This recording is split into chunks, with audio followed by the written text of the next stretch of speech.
Hey y'all, it's Anime caveman. Today I'm going to be reading the first episode of Kono yo no Hate de Kyoi wo Utau Shoujo YU-NO. And I had to do that real quick because that is a mouthful. But I gotta say, this anime was actually better than I imagined.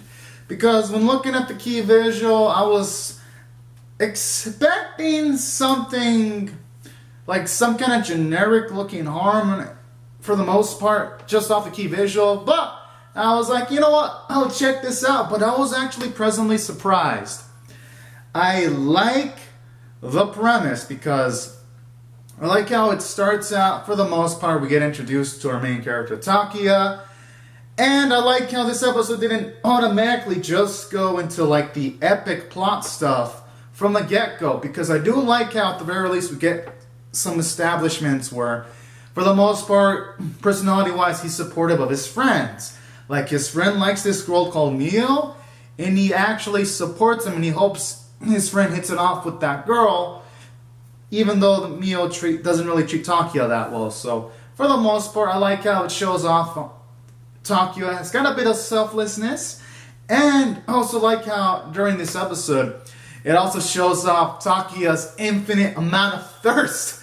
Because just the ways, like, when he talks to women, like when the teacher was going up in the rooftop to try to get him into class, he was just all enjoying the view of her panties, and he's like, oh, could you take off my pants? And I was like,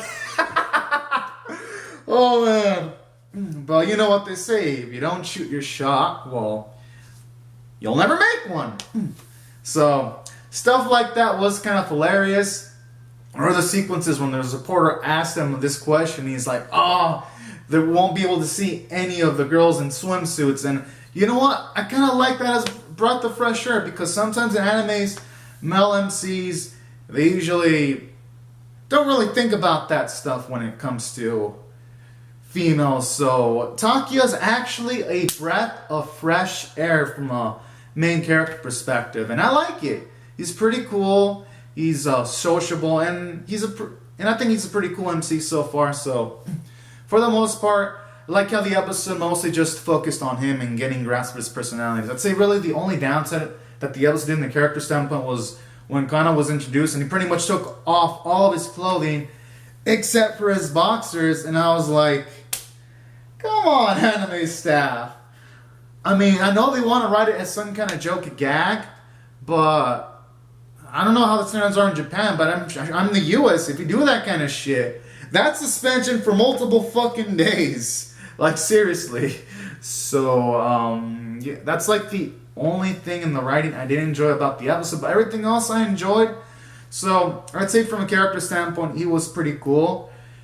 And the other antagonist that they introduced in the episode, because that was our protagonist, the antagonist that they introduced, Ryo Shoji, also seemed relatively interesting, where he would go as far as to trying to kill Takia because he worked with Takia's father to, from the looks of it, try to find like this archaeological artifact that's like the window to like multiple things in like space time or some shit, like something complicated like that, and he wants to like get it from the main character for his own purposes. And I kind of like that they introduced an antagonist so early in the first episode, because it means that in the future episodes, every single scene that involves Ryosoji Sensei is going to be filled with tension, and our main character is not going to be able to rest easily. So that's also another cool element about the show so far, because had it introduced an antagonist maybe in the second or third episode, then the first episode would not have had a hook to latch me in. So I thought that's why I thought I did well from a character standpoint and from a story standpoint. There's something engaging.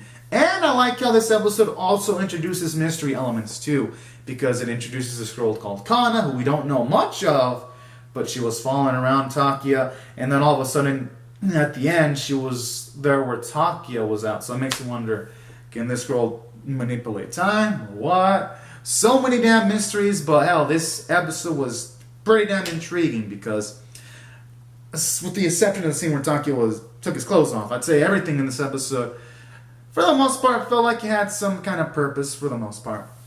So I gotta give it credit for that. And also opens the possibility of that whole artifact device. Like, it's engaged and it makes me think, like, what the hell does this thing do? And I like how this episode ends off on a cliffhanger where he was in a situation where he was about to be shot by Utau Shoujo in one scene, but then the next scene, it's like everything's all peachy fine, and it's like, yo, what? So, I also like how this episode also had some interesting plot twists. I cannot wait to see where it goes, and that's why I thought from a story standpoint it was interesting. It introduced a lot of mysteries, but it was engaging enough for me to actually want to keep watching more.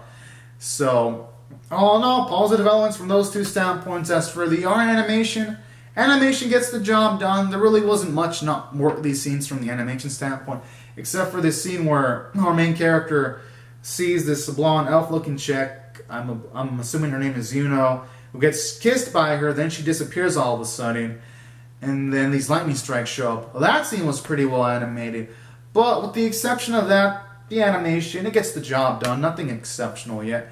As for the art, I'd say from an art standpoint, it's decent. Again, nothing to hit home about. Nothing that makes the character designs pop out. But I'd say it gets the job done. And I'd say overall, this episode... Oh, and the music, I thought it was pleasant. Not bad, not great. Just gets the job done. And the opening, it gets the job done. And I'd say overall, taking these factors into consideration, though, I believe the character and story so far in this episode lifted up the show in my eyes. And that's why I thought this episode was above average, and I think it's a 7 out of 10. And my recommendation for y'all is, if y'all are interested in anything that has to do with time travel, I'd say check it out. I feel like this show could have lots of potential. I enjoyed it. I'll definitely be live reacting to episode 2. So, yeah. Thought it was a pleasant experience for these reasons. Interesting character and interesting story so far. And yeah. So anyways, guys and gals, these are my thoughts on the episode. Comment down your thoughts in the comment section below. Rate the video, subscribe, and just curious. I know I remember on a certain website, there's like 4 hentai OVAs. Now, I'm curious. For anyone that's seen those hentai OVAs, if I watch them, because I know I think they're from the 90s. Now, if I watch them, will it spoil the show?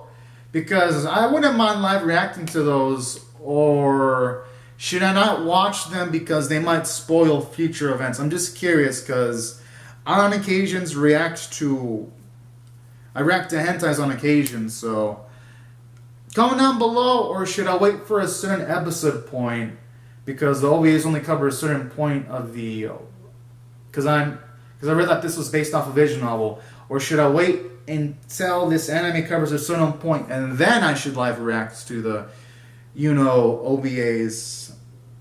I mean, just comment down your thoughts below, because I mean, this episode was relatively interesting and I wouldn't mind reacting and reviewing more of this. Just curious on y'all's thoughts, on the ones who've seen those OVAs. So anyways, guys and gals, yeah, thank you so much for watching, and I'll see you guys later if you subscribe for more. Alright, bye-bye.